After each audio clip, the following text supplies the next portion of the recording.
walang bubong, sira-sira at abandonado.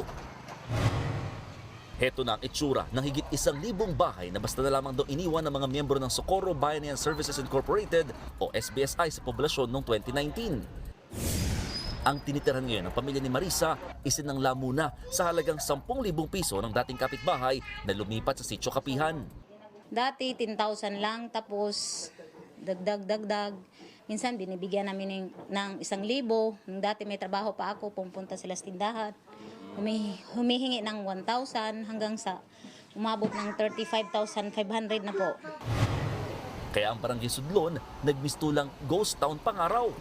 Kung susumayin kasi, 3 sa bawat 4 o 75% ng mga nakatira rito, kabilang na ang barangay chairman, nilisan na ang kanilang mga tirahan para sa Sitio Kapihan. Pero ang pamilya ni Henelito, kabilang sa iilang na natiri sa lugar.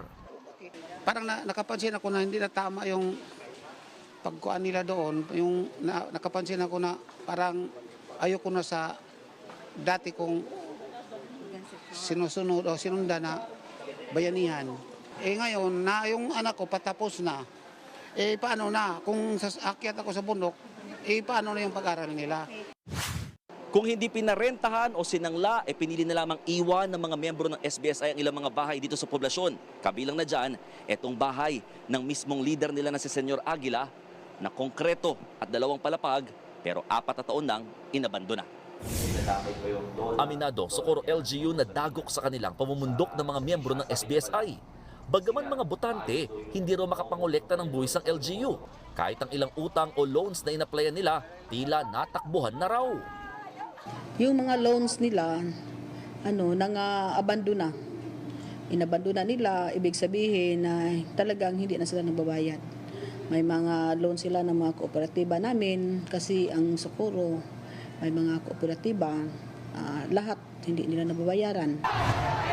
Nauna na rin pinunan ng ilang miyembro ng SBSI na wala silang natatanggap na tulong mula sa lokal na pamahalaan. Pero gate ng Socorro LGU, kailangan kasing pumunta ng personal sa munisipyo ng mga residente para sa mga kinakailangang suporta. Pag mga suporta ng LGU, walang pinipili. Walang pinipili.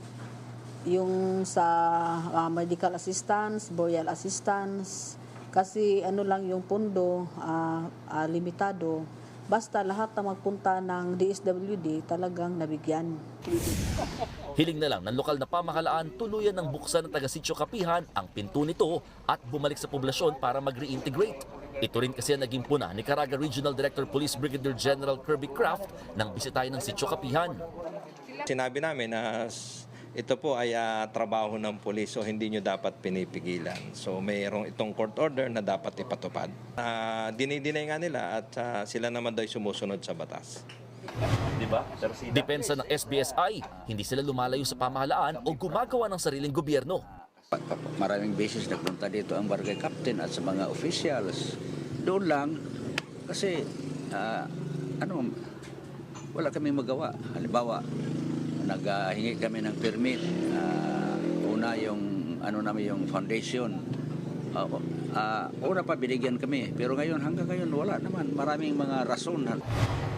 Kaya rin daw sila nananatili sa Sitio Kapihan ay dahil deklarado umano ng DNR ang lugar bilang nasa ilalim ng Protected Area Community-Based Resources Management Agreement. Isa itong kasunduan kung saan layong pangalagaan ng kalikasan sa loob ng 25 taon. At ang SBSI daw ang itinalagang caretakers. Kasama dapat sa katuwang nila dyan ang lokal na pamahalaan. Pero We did not get anything from the LGU. Instead, persecution.